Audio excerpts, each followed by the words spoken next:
موضوع الدرس في إثبات الرسالة للنبي صلى الله عليه وسلم والرد على الكفار والمكذبين، سورة القلم، تفسیر ابن کثیر۔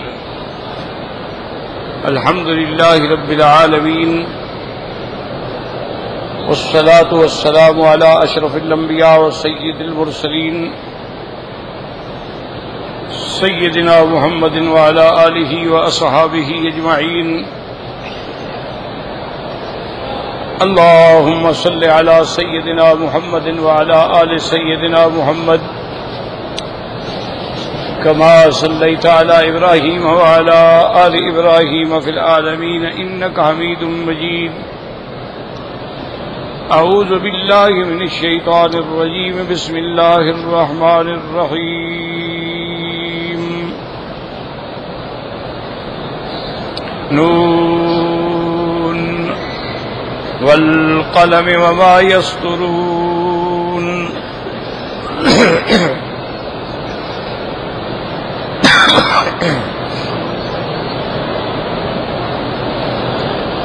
ما أنت بنعمة ربك بمجنون، وإن لك لأجرا غير ممنون، وإنك لعلى خلق عظيم،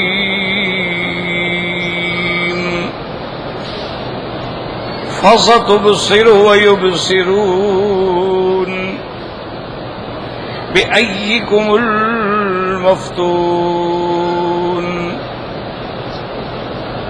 إن ربك هو أعلم بمن ضل عن سبيله وهو أعلم بالمهتدين۔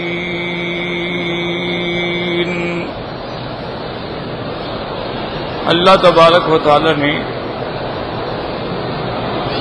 کلام مقدس کی ان آیات مبارکہ میں قسم کھائی ہے قلم کی اور جو اس سے لکھا جاتا ہے، اور قسم کھانے کے بعد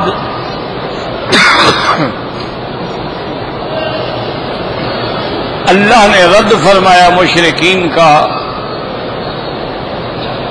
جو حضور صلی اللہ علیہ وسلم کو نعوذ باللہ مجنون کہتے تھے۔ جیسے کہ اسی سورت کی آخری آیات مبارک میں بھی ہے، وَإِن يَكَادُ الَّذِينَ كَفَرُوا لَيُزْلِقُونَكَ بِأَبْصَارِهِمْ لَمَّا سَمِعُوا الذِّكْرَ وَيَقُولُونَ إِنَّهُ لَمَجْنُونٌ۔ وہ کہتے تھے کہ دیوانہ۔ اسی طرح موسیٰ علیہ السلام کے زمانے میں بھی قالوا یا ایھا الذی نزل علیہ الذکر انہ لمجنون، یہ دیوانہ ہے۔ اسی طرح قرآن مقدس میں آتا ہے، اللہ نے ارشاد فرمایا ہے کہ کذالک ما اتی الذین من قبلہم من رسول الا قالوا ساحر او مجنون اتواصوا بہ بل ہم قوم طاغون فتول عنہم فما انت بملوم۔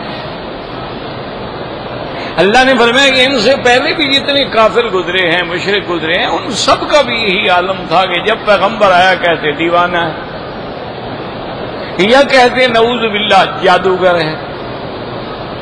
تو یہ ابتداء آفرین سے، یعنی حضرت سیدنا نوح علیہ السلام سے لے کر میرے آقا کے زمانے تک جتنے پیغمبر گزرے، ہر دور میں دشمنوں نے اس کو یا کہا دیوانہ ہے، یا کہا شاعر ہے، یا کہا جادوگر ہے۔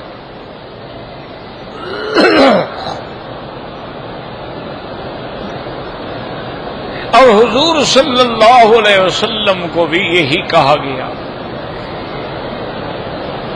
ایک دفعہ سرزمین حرم میں، اسی مکہ میں، کعبہ شریف میں، فنائے کعبہ میں حضور صلی اللہ علیہ وسلم تشریف فرما تھے کہ آپ کے بعد جو رؤسائے کفار تھے، صنادید کفار قریش تھے، جو قریش کے اور کفر کے ستون تھے بڑے بڑے، وہ سب کٹھے ہو کے آئے۔ جیسے ولید بن المغیرہ ہے، عتبہ عتیبہ ابنائے شیبہ ہیں، اسی طرح امیہ ابن خلف ہے، اور بھی اسی طرح جو بڑے بڑے لوگ تھے ان کے سارے اکٹھے ہو کے حضور کی خدمت میں آئے،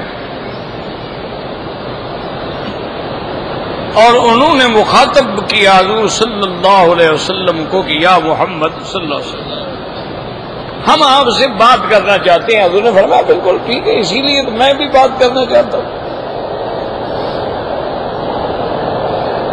انہوں نے کہا حضور یہ جو آپ کا دعویٰ توحید ہے یہ ہمیں سمجھ نہیں آتا،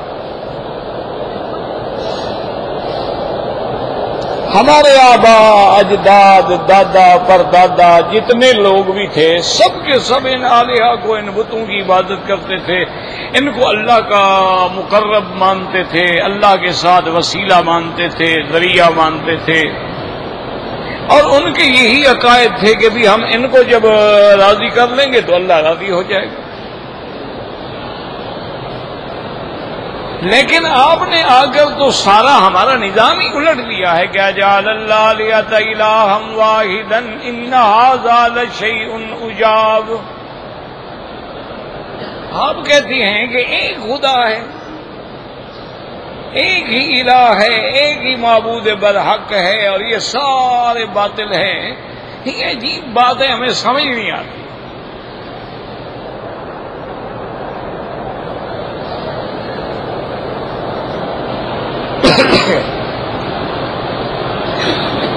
اور انہوں نے کہا کہ یا رسول اللہ صلی اللہ علیہ وسلم ہم آپ کے دور کے قریب کے رشتہ دار ہیں، قبیلے کے ہیں، قوم کے ہیں، ہم آپ سے یہ کہتے ہیں کہ آپ نے یہ جو ایک نیا دعویٰ دیا ہے، ایک نیا نعرہ دیا ہے قوم کو، اس کا مقصد کیا ہے؟ آپ اس نعرے کے ذریعے یہ چاہتے ہیں کہ سرزمین حرم پر مکہ مکرمہ پر آپ کی سرداری ہو جائے، آپ سب کو شکست دے کر کامیاب ہو جائیں، یعنی آپ مکے کی حکومت چاہتے ہیں، سرداری چاہتے ہیں، تو یا محمد آپ یقین فرمائیں ہم سارے کے سارے قریش آپ کے ہاتھ پہ بیعت کرنے کے لیے تیار ہیں، آپ سردار بن جائیں، لیکن بس مہربانی کریں ہمارے خداؤں کو نہ چھیڑیں۔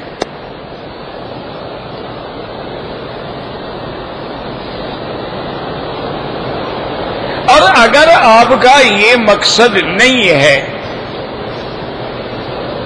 تو ہیرو بننے کا بعض اوقات یہ بھی مقصد ہوتا ہے، بندہ چاہتا ہے کہ جب میرا علاقے میں نام ہو جائے گا، ایک مقام ہو جائے گا، دنیا میں تعارف ہو جائے گا، تو بڑے بڑے خاندان کی حسین و جمیل لڑکیاں میری طرف توجہ کریں گی، اور میں پھر اپنے منشے سے کوئی حسینہ منتخب کروں گا۔ تو اگر آپ کا شادی کا کوئی ارادہ ہے تو سرزمین مکہ میں جتنے سردار ہیں نا، ایک نہیں ہم 10 لڑکیاں آپ کو دینے کے لیے تیار ہیں، آپ شادی کر لیں۔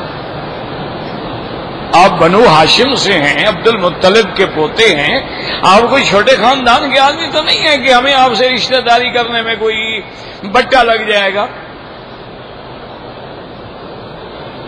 اور تیسری بات یہ ہے کہ اگر آپ کو اس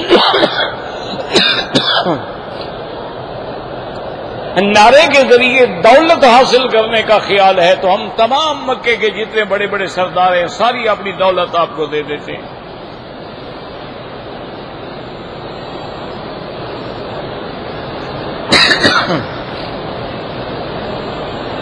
اور چوتھی چیز یہ ہے کہ اگر شادی بھی نہیں ہے، سرداری بھی نہیں ہے، دولت بھی نہیں ہے، تو پھر معلوم ہوتا ہے کہ آپ پر جنون کا اثر ہے، کسی جن نے آپ پر اثر کیا ہوا ہے، وہ آپ کو نئی نئی باتیں بتاتا ہے اور آپ قوم کو کہتے ہیں، تو ہم سب مل کر کوئی بندہ ڈھونڈتے ہیں جو آپ کا علاج کرے۔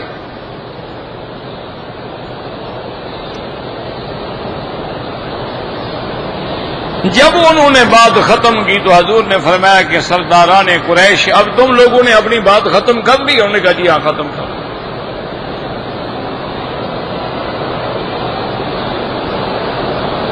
تو آپ نے فرمایا کہ سنو، لا اسألکم علیہ اجرا ان اجری الا علی رب العالمین۔ آپ نے فرمایا مکے والوں مجھے تم سے نہ لڑکیاں نہ دولت نہ پیسہ چاہیے، اگر تم سورج لے کر میرے دائیں ہاتھ پہ رکھ لو اور چاند لے کے بائیں ہاتھ پہ رکھ لو، میں ان سب کو ٹھوکر مار سکتا ہوں لیکن اللہ کی توحید نہیں چھوڑ سکتا،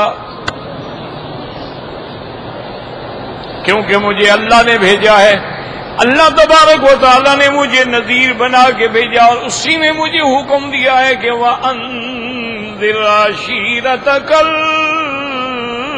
الْأَقْرَبِينَ، کہ میرا مدنی سب سے پہلے اپنے رشتہ داروں کو ڈرائیں، اپنے قریبی لوگوں کو سمجھائیں، اور آپ نے فرمایا یاد رکھو کہ یہ سب آلیہ باطلہ ہیں، ان کے ہاتھ میں کچھ بھی نہیں ہے، یہ ذرے کے برابر بھی نہیں ہے، یہ کسی کی مدد کرنے کے برابر بھی نہیں ہے، صرف الہ اللہ کی ذات ہے، وہی حاجت روا مشکل کشا ہے، وہی نفع نقصان کا مالک ہے، اور اسی نے مجھے دائی بنا کے بھیجا ہے، اور میں تم سے کچھ بھی نہیں مانگتا، صرف ایک چیز مانگتا ہوں، قولوا لا الہ، قولوا لا الہ الا اللہ تفلحوا، اور ہر پیغمبر نے یہی کہا کہ ما بی جنۃ، مجھ پہ کوئی جنون نہیں ہے، کوئی دورہ نہیں ہے، کوئی مجھ پہ جنات کا اثر نہیں ہے، کوئی مجھے جنون کا اثر نہیں ہے، میں تو اللہ تبارک و تعالیٰ کا حکم کے مطابق ڈرانے کے لیے آیا ہوں، مجھے چونکہ اللہ نے یہ حکم دیا ہے اور اللہ کا حکم میں نے ہر حال میں پہنچانا ہے، اگر مان لوگے تو تمہارا فائدہ ہے، اگر نہیں مانو گے تو تمہارا نقصان ہے، لِيَهْلِكَ مَنْ هَلَكَ عَنْ بَيِّنَةٍ وَيَحْيَىٰ مَنْ حَيَّ عَنْ بَيِّنَةٍ۔ تو اب قریش مایوس ہو کے چلے گئے، تو یاد رکھو ہر دور میں پیغمبروں کو کہا گیا یا جادوگر ہے یا مجنون ہے۔ اب بات سمجھیں کہ وہ مجنون کیوں کہتے تھے۔ ایک اندھا آدمی بھی جانتا ہے جو مجنون ہوتا ہے، پاگل ہوتا ہے، وہ اس کی حالت کیا ہوتی ہے، اور جو اللہ کا قرآن پڑھنے والا ہے وہ کیسے مجنون ہے۔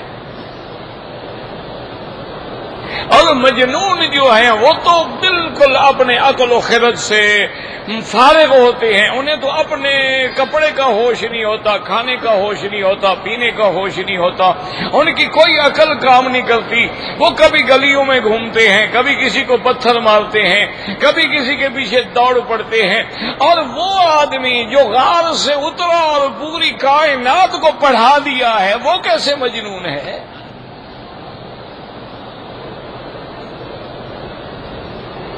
جو ساری امت کو پڑھانے والا ہے، جس کا چہرہ دیکھ کر دشمن بھی حیران ہو جاتے ہیں۔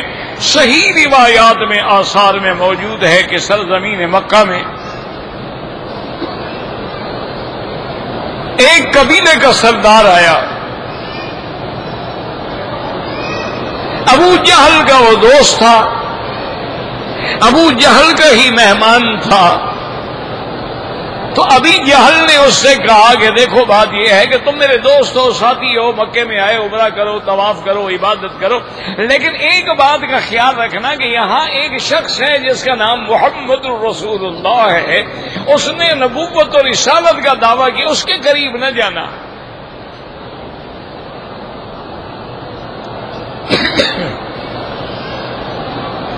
اس کی بات کو نہ سننا، باقی جو مرضی آئے تو عبادت کرو۔ یعنی مکہ مکرمہ میں سب سے بڑی پابندی یہ ہوتی تھی کہ بھی تم نے حضور کے قریب نہیں جانا۔ آج بھی یہی ہے کہ ہر مشرک یہ کہے گا کہ کسی موحد کے درس میں نہ جاؤ، کسی موحد امام کے پیچھے نماز نہ پڑھو، کسی اللہ والے کی مجلس میں نہ بیٹھا کرو، کسی تبلیغ والے کے ساتھ نہ جایا کرو، اور باقی تم جو مرضی آئے کرتے پھرو۔ آج بھی وہی بات ہے جو اس وقت کا کافر کہتا تھا،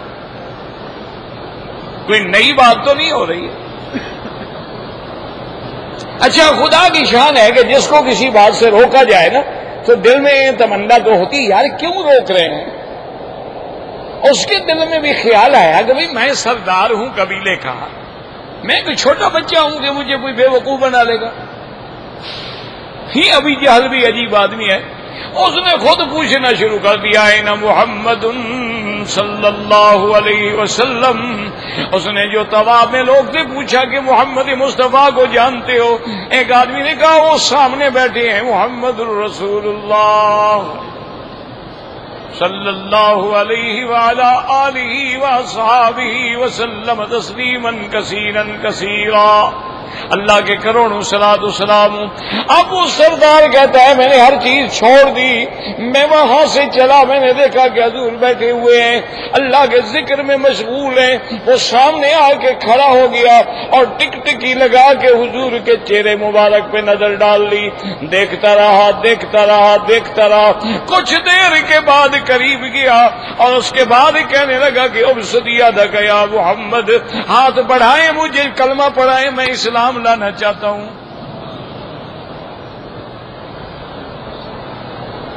صلی اللہ علیہ وسلم. اللہ اکبر اللہ اکبر. اب جب مسلمان ہو کے واپس جانے لگا تو ابو جہل کہنے لگا کہ عجیب بات ہے، تم کیسے سردار ہو؟ تم نے کوئی سوال نہیں کیا، کوئی بحث نہیں کی، کوئی بات نہیں کی، چپ کر کے کھڑے ہیں. اس نے کہا ابو جہل دیکھو زیادہ باتیں کرنے کی ضرورت نہیں ہے، شوخی نہ دکھاؤ، تم مکے کے سردار ہو، میں بھی اپنے قبیلے کا سردار ہوں. واللہ لیس ھذا وجہ کذاب، خدا کی قسم یہ چہرہ کبھی جھوٹ نہیں بول سکتا، سچا ہے. اور جس کے چہرے کو دیکھ کے دنیا نے کلمہ پڑھ لیا، جس پہ نظر پڑی اور پتھر موم ہو گئے، جو جہاں سے گزر گیا، اللہ تبارک و تعالیٰ کی شان ہے. انسان تو کچھ بھی نہیں ہے، پتھر ہیں. صحیح بخاری شریف میں حدیث ہے، میرے آقا فرماتے ہیں انی لعارف حجرا بمکہ یسلم علی قبل ان بعثت. آپ فرماتے ہیں مکے میں ایک پتھر ہے جس کو میں اب بھی جانتا ہوں، ابھی مجھے نبوت بھی نہیں ملی تھی، لیکن جب میں گزرتا تھا تو پتھر بھی مجھ پہ سلام پڑھتا تھا. اسی لیے اس گلی کا نام بھی زگاگ الحجر ہے، وہ پتھر والی گلی. اسی میں سیدہ خدیجہ کا گھر تھا. مروہ سے نکلنے کے بعد وہ گلی آتی تھی، تو جہاں سے حضور صلی اللہ علیہ وسلم گزرتے گئے، اپنا تو اپنا ہے نا، دشمنوں نے بھی چہرہ دیکھا تو مان لیا کہ بھئی یہ جھوٹ نہیں بولتا. آپ حیران ہوں گے کہ سب سے بڑا دشمن تو ابھی جہل تھا نا، اس کو بھی یہی دشمنی تھی کہ وہ مکے کا سردار بننا چاہتا تھا. عبداللہ ابن ابی کو بھی یہی دشمنی تھی. ایک دن اپنے ایک دوست کے ساتھ طواف کر رہا تھا، ابو جہل بھی طواف کرتا تھا. یہ نہ سمجھا کرو کہ ہم طواف کرتے ہیں، عمرہ کرتے ہیں، حج کرتے ہیں، ہم جناب کیسے مشرک ہو سکتے ہیں؟ مشرک ہوتا ہی وہی ہے جو طواف بھی کرے، حج بھی کرے اور اللہ کے سوا غیروں کی منت بھی مانے. مشرک کا معنی ہی یہی ہوتا ہے.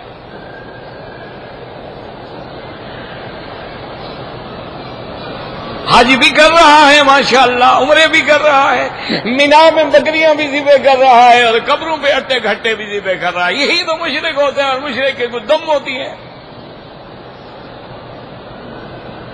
اس کے کوئی سینگ ہوتے ہیں. کعبے کا بھی طواف ہے، قبروں کا بھی طواف ہے. اللہ کو بھی پکار رہا ہے اور یا عبد القادر جیلانی کے نعرے بھی لگا رہا ہے، یا اللہ بھی کہہ رہا ہے اور یا نبی یا رسول بھی کہہ رہا ہے. یہی تو شرک ہے. شرک ہوتا کیا ہے؟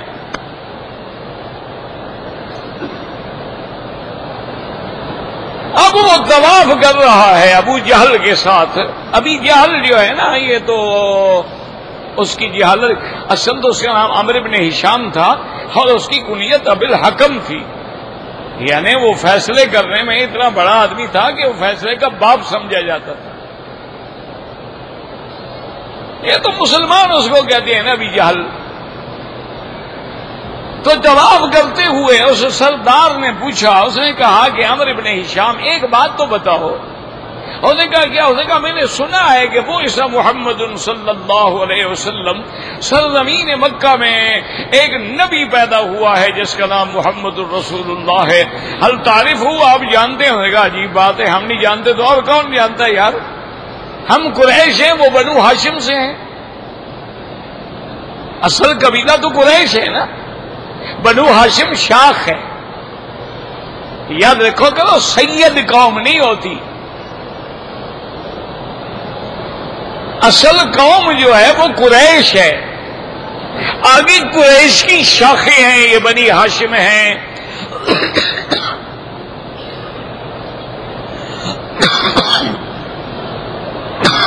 لا حول ولا بنو کلاب ہیں، بنو مرہ ہیں۔ سید جو ہے یہ لقب ہے، یاد رکھو، سید مانا سردار۔ حضور نے فرمایا کہ میری اولاد جو ہے سیدنا حسن حسین جو ہے جنت میں سردار ہوں گے، میری بیٹی جو ہے سردار ہوگی، اور میں اولاد آدم کا سردار ہوں، تو جن کی نسبت آپ سے ہو گئی وہ سید کہلائے، کوئی حسینی کہلایا، کوئی حسنی کہلایا، کوئی علوی کہلایا، کوئی فاطمی کہلایا، اصل تو قریش ہے۔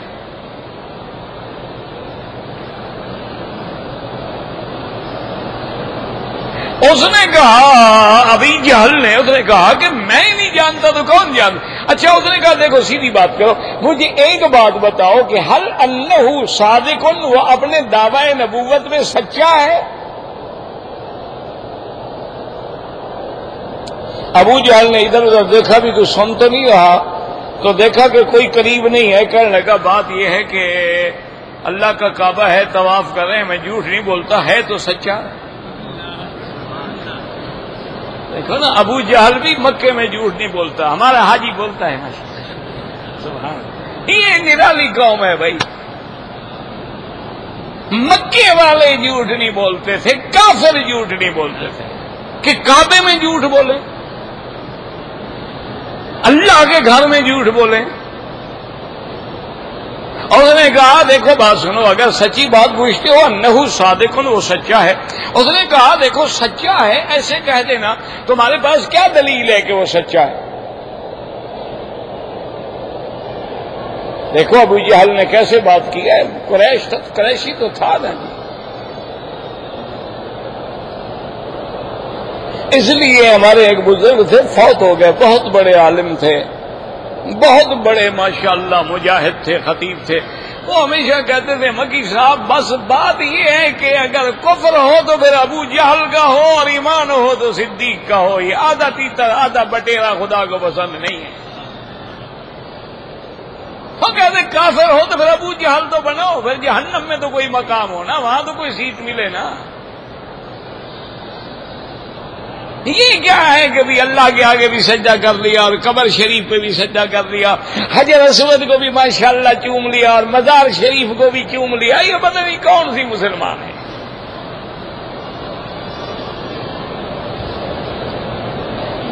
اگر یوم حسین آ جائے ماشاءاللہ تعزیے کو بھی چوم لیا، دلدل شریف آ جائے اس کو بھی چوم لیا، سارا سال ٹانگے پہ ہوتا ہے، شام کو حسین کا گھوڑا بن جاتا ہے۔ یار اس قوم کا کوئی حال ہے؟ اچھا، جتنے ایمان سے خدا کے کعبے میں بیٹھے، جھوٹ نہیں بولنا، جتنے مزارات ہیں ان سب پر جو غلاف ڈالے جاتے ہیں، وہ جب پرانے ہو جائیں تو غلاف مجاور اور ان کے خادم جو ہیں وہ بدلتے ہیں یا خود بخود بدل جاتے ہیں؟ سچی بات کرو، ہاں جی؟ یا پیر صاحب اندر سے آگے کہتے ہیں بھئی میرا رومال خراب ہو گیا ہے، بدلو اس کو، تو جو اپنا غلاف نہیں بدل سکتا وہ تیری قسمت بدل دے گا۔ خدا کا خوف کرو یار، جو اپنی مزار اگر وہ گر جائے وہ مٹی نہیں ڈال سکتا، سیلاب آ جائے قبر ٹوٹ جائے وہ بنا نہیں سکتا۔ اس لیے اللہ نے فرمایا کہ جہاں کھڑے ہو گے تم مانگ رہے، وما یشعرون ایان یبعثون، ان کو تو خود یہ پتہ نہیں کہ ہم کب اٹھیں گے۔ جن کو اپنے اٹھنے کا پتہ نہیں ہے۔ اچھا، جب کوئی اللہ والا فوت ہو جاتا ہے ایمان سے کہیں جنازہ تم پڑھتے ہو، جنازے کو کندھا تم دیتے ہو، قبریں تم بناتے ہو، قبروں میں تم اتارتے ہو، یہ کیا عقل ہے کہ جب میت باہر تھی تمہاری محتاج تھی، جب 2 میٹر زمین کے نیچے چلی گئی تو اب حاجت روا اور مشکل کشا ہو گئی؟ یہ ہر کوئی عقل پہ پردے پڑ گئے، پتھر پڑ گئے۔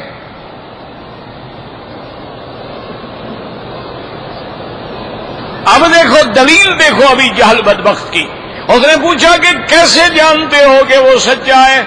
ابو جہل کہنے لگا کہ اے سردار بات سنو، ولد فینا وعاش فینا وَلَبِثَ فِينَا، محمد مصطفیٰ ہمارے شہر میں پیدا ہوا ہے، عبداللہ کے گھر میں پیدا ہوا ہے، آپ کا بچپن، آپ کی جوانی 40 سال ہمارے سامنے گزری ہے۔ ماں کا دبالا انسان قط، 40 سال میں اس نے کسی بندے پر بھی جھوٹ نہیں بولا ہے، وہ خدا پہ کیسے جھوٹ بولے گا؟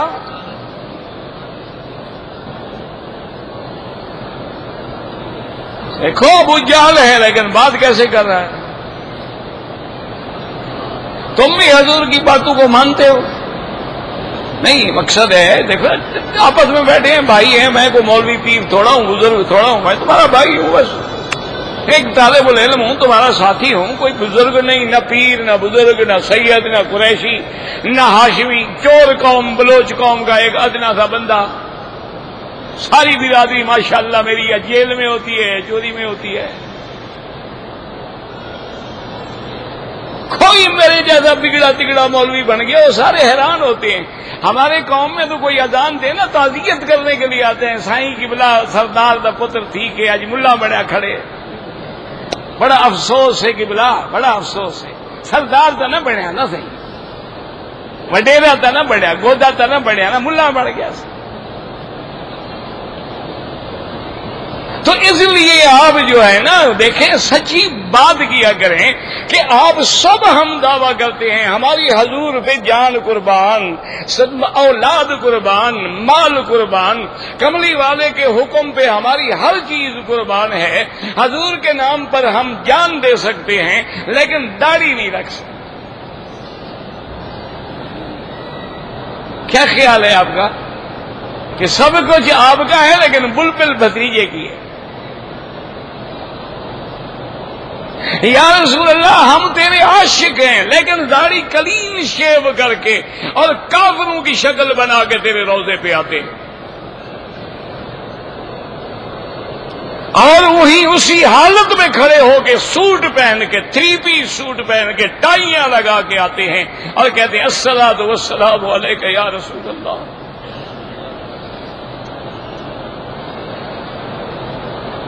یار جس بات سے حضور کا دل دکھتا ہو، ویشی جس نے سیدنا حمزہ کو قتل کیا تھا، جب مسلمان ہو گیا حضور نے فرمایا ادھر آؤ ویشی، ویشی آ گیا، آپ نے فرمایا دیکھو تم نے کلمہ پڑھ لیا ہے، تم ہمارے بھائی ہو، سب چیز ختم، تمہارا کفر ختم، گناہ ختم، قتل ختم، ہر چیز ختم ہو گئی، لیکن ایک مہربانی کرو، میں جب تمہیں دیکھتا ہوں نا تو مجھے اپنے چاچے کی شہادت یاد آ جاتی ہے، مجھے سیدنا حمزہ کا وہ تڑپنا یاد آ جاتا ہے، مجھے اس کے گوشت کے ٹکڑے یاد آ جاتے ہیں، اس کا نکلا ہوا کلیجہ یاد آ جاتا ہے۔ ایک مہربانی کرو، تم میرے پیچھے بیٹھا کرو، سامنے نہ بیٹھا کرو، مجھے تکلیف ہوتی ہے۔ ویشی کھڑا ہو گیا، اس نے کہا یا رسول اللہ اگر میری وجہ سے آپ کو تکلیف ہوتی ہے خدا کی قسم کبھی تم سامنے نہیں آؤں گا۔ تو آپ کیا سمجھتے ہیں ہماری شکل سے حضور کو تسلی ہوتی ہے، حضور کو خوشی ہوتی ہے کہ میرے نافرمان ہیں اور اتنے بہادر ہیں کہ پھر میرے روزے پر بھی آ گئے؟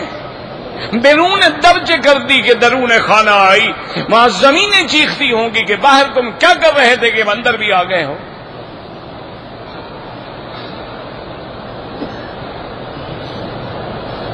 اگر آپ نے اندر تبدیلی نہیں لا سکتے ہو تو چلو ادب ہی صحیح۔ دیکھو نا بڑے ہم چھوٹے چھوٹے ہوتے تھے ہم دیکھتے تھے کہ اگر کوئی بزرگ آ گیا نا، بچہ سگریٹ پی رہا ہے، فوراً چھپا دیتا تھا، بجھا دیتا تھا. اچھا سر ننگا کھڑا ہے، کپڑا ڈال لیتا تھا، آنکھیں نیچی کر لیتا تھا. اور یار کوئی ظاہری شرم ہی کر لو. اگر اپنے آپ کو نہیں بدل سکتے ہو، میرا مشورہ یہ ہے کہ پھر آگے جانے کی جرات نہ کرو، پہلے اپنے آپ میں تبدیلی پیدا کرو. جب اس قابل ہو جاؤ، اب دیکھو وحشی ہے، چلا گیا. اور حضرت سیدنا صدیق کے زمانے میں حضور کا سب سے بڑا دشمن مسیلمۃ الکذاب، جس نے جھوٹی نبوت کا دعویٰ کیا تھا، جیسے تمہارا مسلمہ پنجاب ہے قادیانی، اسی طرح وہ جھوٹا نبوت کا دعوے دار تھا. اور صفیں لگ چکی ہیں، فوجیں مقابلے پہ کھڑی ہیں. صحابہ کہتے ہیں ہم دیکھ رہے ہیں ایک دور سے ایک ابلک گھوڑے پہ سوار ہے، ڈاٹھا باندھا ہوا ہے، اور اس کا گھوڑا معلوم ہوتا ہے زمین سے 2 فٹ اوپر اڑتا ہوا آ رہا ہے. ہم سوچ رہے ہیں کہ کون ہے. ابھی ہم دیکھ رہے تھے اتنی دیر میں اس نے وہ ساری فوجوں کے مجمع کو چیرا اور سیدھا مسلمہ پہ پہنچا اور تلوار کا وار کر کے ٹکڑے کر دیا اور اپنا ڈاٹھا کھولا اور کہا لوگوں گواہ ہو جاؤ، میں وحشی ہوں، فزت ورب الکعبہ، اب میں محمد کے سامنے جانے کے قابل ہو گیا ہوں. میں نے کفر میں حضور کے چچے کو شہید کیا تھا، اسلام میں میں نے حضور کے دشمن کو مارا ہے. اب میں اس قابل ہوں کہ قیامت میں حضور کے سامنے جا سکوں. اب میں اس قابل ہوں کہ میں حوض کوثر میں جا سکوں. اب میں اس قابل ہوں کہ حضور صلی اللہ علیہ وسلم کے سامنے. اب دیکھیں ابھی جہاد ہے، لیکن کیسی بات کی. کہتے ہیں ولد فینا عاش فینا لبس فینا ما کذب علی انسان قط. جس نے کبھی بندے پہ جھوٹ نہیں بولا ہے وہ جھوٹ بولے گا کہ خدا نے مجھے نبی بنا کے بھیجا ہے، اور خدا پہ جھوٹ بولے گا. اللہ کی قسم وہ سچا ہے. تو سردار نے پوچھا، اس نے کہا یار تم عجیب آدمی ہو، سچا ہے تو مان کیوں نہیں لیتے ہو؟ بھائی مان بھی رہے ہو کہ سچا. کہنے لگا اصل بات یہ ہے کہ ہمارا ہے قومی برادری کا مقابلہ، منا وزیر و منہم وزیر، منا امیر و منہم امیر. کبھی امیر ان کا بنتا ہے، کبھی ہمارا بنتا ہے. اب وہ نبی بن گئے، ہم نبی تو بن نہیں سکتے، لیکن مانیں گے نہیں چونکہ ہمارا مقابلہ ہے، ورنہ وہ سچا نبی ہے. آج بھی الحمدللہ جو اللہ کا قرآن پڑھتا ہے، قرآن سنتا ہے اور وہ دعوت والوں کے ساتھ جاتا ہے، دین کی تبلیغ میں لگتا ہے، اس کا اندر چیختا ہے کہ یہ سچے ہیں، لیکن ضد ہے، اس کا کیا علاج ہے؟ اچھا اب یہ سوچیں کہ بھی لوگ وہ مجنون کہتے کیوں تھے؟ انبیاء کو جو کہتے تھے کہ دیوانہ ہے، نعوذ باللہ، تو مجنون مجنون ہوتا ہے، نبی نبی ہوتا ہے. مجنون پلید ہوتے ہیں، نبی پاک ہوتا ہے. مجنون بے عقل ہوتا ہے، نبی تمام عقل والوں کا سردار ہوتا ہے. ان کو مجنون کیوں کہا جاتا تھا؟ یاد رکھیں، اس لیے کہتے تھے، وہ کہتے تھے کہ یہ جو کہتے ہیں کہ مرنے کے بعد اٹھیں گے، یہ باتیں سمجھ نہیں آتی، دیوانے کی باتیں ہیں. اللہ کے نبی فرماتے ہیں کہ پوری دنیا میں اسلام کا غلبہ ہو جائے گا، لِيُظْهِرَهُ عَلَى الدِّينِ كُلِّهِ وَكَفَى بِاللَّهِ شَهِيدًا. جو مکے پہ غلبہ نہیں کر سکتے وہ پوری دنیا پہ کیسے غلبہ کر لیں گے؟ معلوم ہوتا ہے جنون ہے، دیوانہ ہے. اور کبھی حضور فرماتے ہیں لات ہے، ابل ہے، منات ہے، یہ سب جھوٹے ہیں، ایک خدا ہے. بھلا ایک خدا ساری دنیا کے کام کیسے کر سکتا ہے؟ معلوم ہوتا ہے کہ جنون ہے، یہ مجنون کی باتیں ہیں، کوئی دیوانہ ہی کر سکتا ہے، اس لیے کہتے تھے مجنون. اب اللہ پاک نے فرمایا میرا مدنی تیری شان اتنی بلند ہے، دشمن جو تجھ پہ وار کرے گا اس کا جواب میں خود خدا دوں گا. میں قسم کھا کے کہتا ہوں کہ آپ دیوانے نہیں. اللہ کو کیا ضرورت تھی قسم کھانے کی؟ تو خدا ہے، وہ فعال لما یرید ہے، لیکن بندوں کی طرح معاملہ کر کے فرمایا میرا مدنی مجھے قلم کی قسم ہے، والقلم، اور میرا اللہ قلم کی کیوں قسم ہے؟ اللہ نے فرمایا میں نے تو اس وقت جب کائنات پیدا بھی نہیں ہوئی تھی تیری نبوت کا فیصلہ لکھ دیا تھا، اس لیے فرمایا نون والقلم وما یسطرون، مجھے قلم کی قسم ہے اور قلم سے میں نے لکھ دیا تھا میرا مدنی مکے میں پیدا ہوگا، اور میرا مدنی پاک جو ہے مولدہ بمکہ ومہجرہ بیثرب وانہ یقبل الہدیۃ ولا یاکل الصدقۃ وبین کتفیہ علامۃ النبوۃ، میرا مدنی آپ تو پیدا بھی نہیں ہوئے تھے، ہم نے لکھ دیا تھا کہ مکے میں میرا آخری نبی محمد پیدا ہوگا، کہہ دو صلی اللہ علیہ وسلم۔ اور حاجیوں تم نے غور نہیں کیا ہے، اللہ کا سب سے پہلا گھر کعبہ ہے، ان اول بیت وضع للناس للذی ببکۃ مبارکا وہدی للعالمین، اللہ نے فرمایا میرا مدنی گھر میرا پہلا ہوگا اور وہی میں آخری نبی بھیج کے اول آخر پورا کر دوں گا۔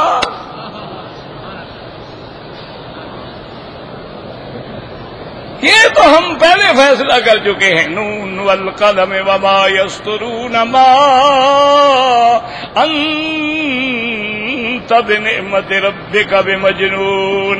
اچھا اللہ یہ بھی کہہ سکتے تھے نا کہ ما انت بمجنون، لیکن فرمایا نا ما انت بنعمت ربک، میرا مدنی تجھ پہ تو رب کی نعمتیں ہیں، احسان ہیں، رب کا کرم ہے، رب کا فضل ہے، جس نے تجھ کو چن لیا ہے، تو جس کو رب اپنی نعمتوں کے لیے چن لے وہ کبھی دیوانہ ہو سکتا ہے؟ اس لیے فرمایا والقلم وما یسطرون ما انت بنعمت ربک بمجنون، واللہ اعلم۔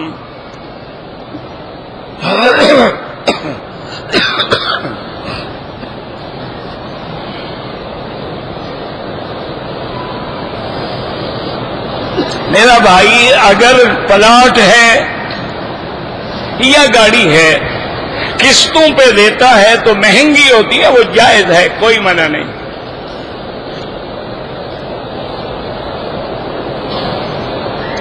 اگر رجسٹری کرانے کے لیے کوئی رشوت لیتا ہے تو وہ ظالم ہے، لینے والے پر گناہ ہے، ہمارا کیا گناہ ہے؟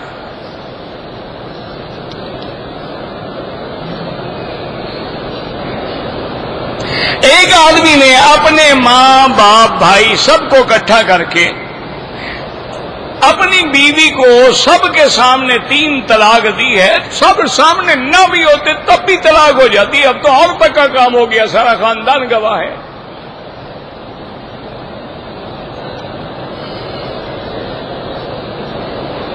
پندرہ شعبان کی رات میں کوئی رزق کا فیصلہ نہیں ہوتا، انا انزلناہ فی لیلۃ مبارکۃ انا کنا منذرین فیہا یفرق کل امر حکیم، یہ لیلۃ القدر کے بارے میں ہے، 15 شعبان کے بارے میں نہیں ہے۔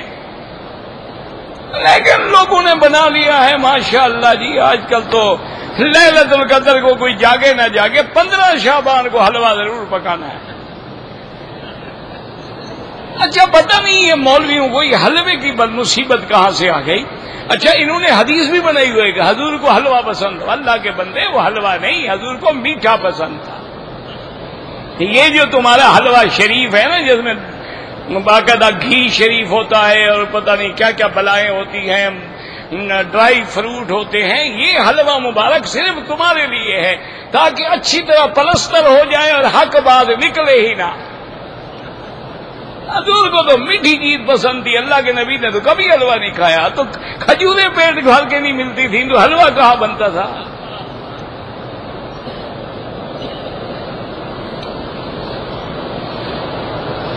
چھوٹی مسجد ہے، شہید کر کے بڑی بنا دو، اگر دوسری جگہ بناؤ یہ بھی مسجد رہے گی. جب مسجد کی نیت ہو جائے اس کو نہیں چھیڑا جا سکتا. جو میرے رشتہ دار فوت ہو گئے عمرہ کریں، حج کریں، طواف کریں، جو مرضی آئے کریں. اگر مکے میں رہتے ہوئے ہم دوسرا عمرہ کرنا چاہیں تو لازمی حد حرم کے باہر مسجد عائشہ جانا ہوگا یا جیرانہ جانا ہوگا. یہ تو بخاری شریف میں بھی مسئلہ ہے.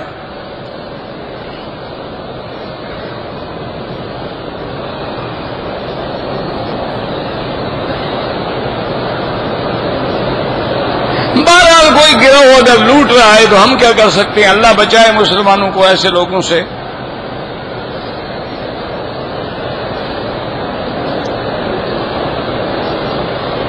کچھ لوگ ایسے ہیں جو عرب کو گالیاں دیتے ہیں، ان کے اپنے ایمان میں خلل ہے، اس میں کسی کا کیا قصور ہے؟ عرب سے محبت ایمان کی علامت ہے اور ان سے بغض جو ہے وہ نفاق کی علامت ہے.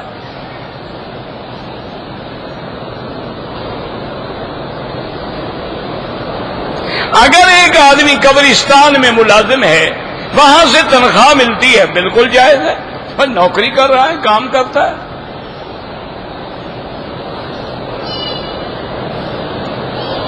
جو بندہ یتیم بچوں کا حق کھاتا ہے تو قرآن میں یاکلون اموال الیتامی ظلما، اللہ نے فرمایا قیامت میں ان کے پیٹ میں جہنم کے انگارے بھرے ہوں.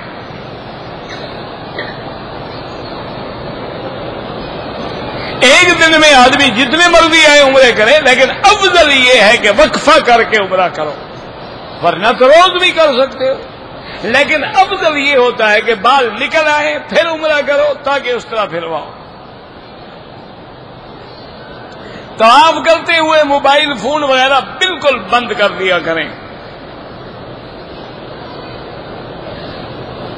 اگر ہماری فلائٹ جدہ سے روانہ ہو، ظہر عصر کی نماز کا وقت جو ہے وہ جہاز میں آ جائے، میں دیکھو بھئی اگر موقع ہو تو تم جدے میں ایئرپورٹ پہ نمازیں دونوں پڑھ لو، نہیں ہے تو جہاز میں پڑھ لو. اگر نہیں پڑھ سکے اتر کے قضا پڑھو. اگر ہم عمرہ کر کے میت کو ثواب پہنچائیں، بالکل پہنچتا ہے.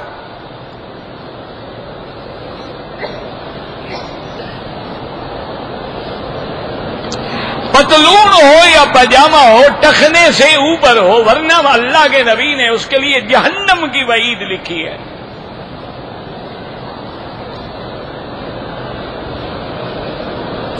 جب آدمی فوت ہو جاتا ہے اس کے اعمال بند ہو جاتے ہیں، لیکن اولاد جو عمل کر رہی ہے وہ بھی تو اسی کا عمل ہے نا، اسی کی اولاد ہے.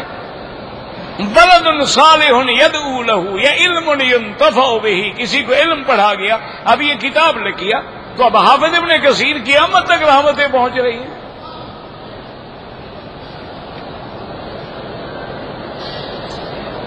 عورتیں رمضان میں تراویح سنیں، بالکل سنیں. حضور کی بیویاں تراویح نہیں پڑھتی تھیں. اللہ اکبر نماز ہے. اگر ہم امام کے پیچھے ہیں، حنفی مسلک میں امام کے پیچھے فاتحہ نہ پڑھے، اگر شافعی ہے تو پڑھا کرے، کوئی جھگڑا نہیں، کوئی لڑائی نہیں. اگر کعبے کے اندر نماز پڑھیں، جدھر بھی رخ کر لو جائز ہے. اللہ کے نبی نے کسی بیوی کو طلاق دیا تھا، ہاں آپ نے بی بی حفصہ کو طلاق دیا تھا.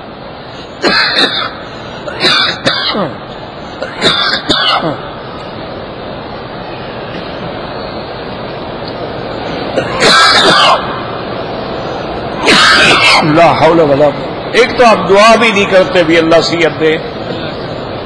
یہ میں کہتا ہوں نا، یہ کوئی دعا نہیں. دعا وہ ہے جو دل سے نکلے. بہرحال حضور پاک نے بی بی حفصہ کو طلاق دی تھی. اللہ نے حکم دیا فلیراجعھا انھا صوامۃ قوامۃ. اللہ نے حکم دیا حضور رجوع فرما دیں. یہ بی بی تو بڑی روزے والی عبادت والی بی بی ہے.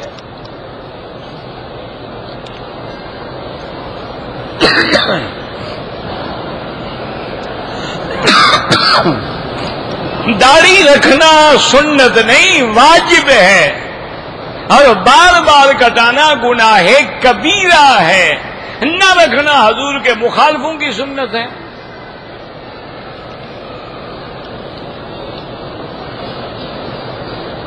اگر ہم نے مکہ مکرمہ میں 10 دن رہنا ہے، آپ مسافر ہیں، سنتیں معاف ہیں، لیکن افضل ہے کہ پڑھو اللہ کے بندے، کون سے تم نے سفر میں کوئی پیدل چل چل کے پاؤں میں چھالے پڑ گئے ہیں؟ وقت ہے، 1 کا لاکھ مل رہا ہے، کیوں ضائع کرو؟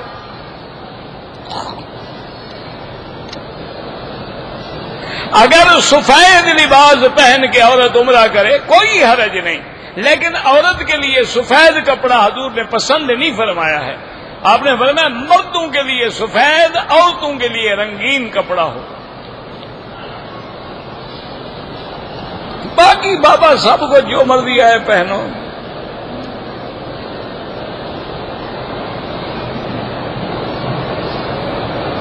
کہتے میں نے پیسے تو جمع کرائے تھے، مجھے پتہ نہیں قربانی میری کب ہوئی تھی، اللہ قبول کرے، جو گزر گیا آپ جھگڑوں میں نہ پڑو۔ اگر میں ہر روز عمرہ کروں، بال نہ بھی ہوں، اس طرح پھروانا ہوگا۔ حجر اسود پہ بوسہ دینا سنت ہے، نہ ملے اشارہ کرو، وہی ثواب ہے۔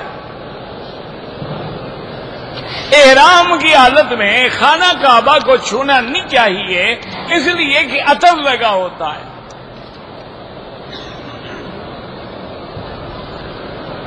میرے والد فوت، اللہ مغفرت فرمائے، جتنے لوگ فوت ہو گئے اللہ ان کی قبروں کو باغ جنت بنا دے، اور جتنے زندہ ہیں ہدایت دے، اور جتنے بیمار ہیں شفا دے۔ اگر طواف کے 2 رکعت بھول گیا، اب پڑھ لو، جب یاد آئے پڑھ لو۔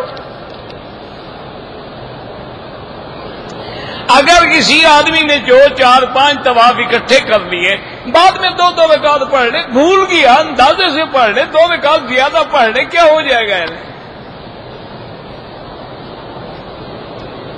اجوا کھجور جو ہے زہر سے اور جادو سے بچاتی ہے۔ اگر فوتی ہو جائے تو 3 دن سوگ ہوتا ہے، بس جو آدمی کیا عظم اللہ اجرکم انا للہ و انا الیہ راجعون۔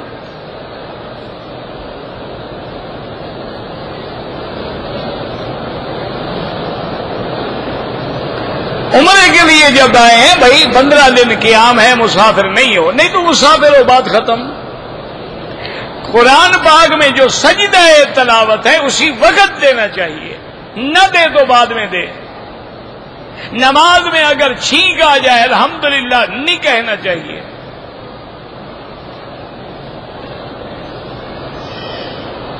اگر طواف کی حالت میں احرام میں چوٹ لگ گئی، خون نکل آیا، کوئی بات نہیں، پٹی کرو، دوبارہ وضو کرو، طواف پورا کرو، کچھ بھی نہیں ہوتا ہے، کوئی جرمانہ نہیں۔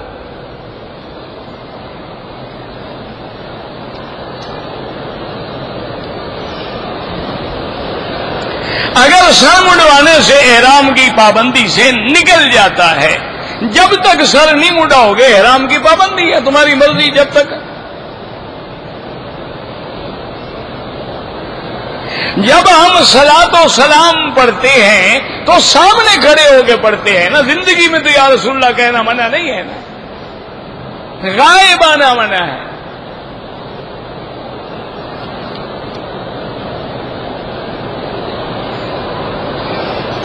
میری رات کو لیٹ جاتا ہوں، مسجد بند ہو جاتی ہے، مسجد میں نماز پڑھیں، دوسری مسجد میں چل، ساری مسجدیں بند ہو جاتی ہیں تمہارے لیے۔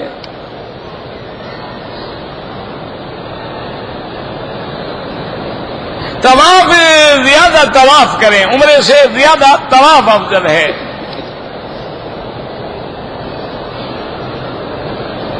بہرحال میں جدے میں رہتا ہوں، میں بیوی کو عمرے کے لیے کہا، اس نے کہا والد بیمار ہے، والد کی خدمت زیادہ افضل ہے۔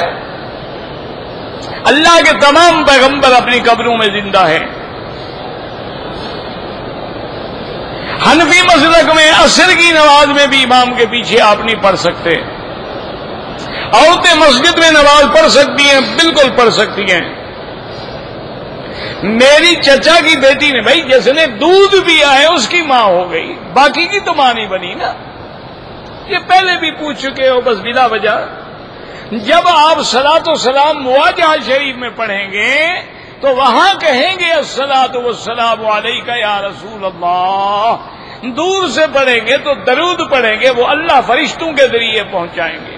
ربنا تقبل منا انك انت السميع العليم وتب علينا انك انت التواب الرحيم. اللهم فرج هم المهمومين، نفس كرب المكروبين، واقض الدين عن المدينين، واشفنا واشف مرضانا ومرضى المسلمين. صلى الله تعالى على خير خلقه سيدنا محمد وعلى آله وصحبه أجمعين.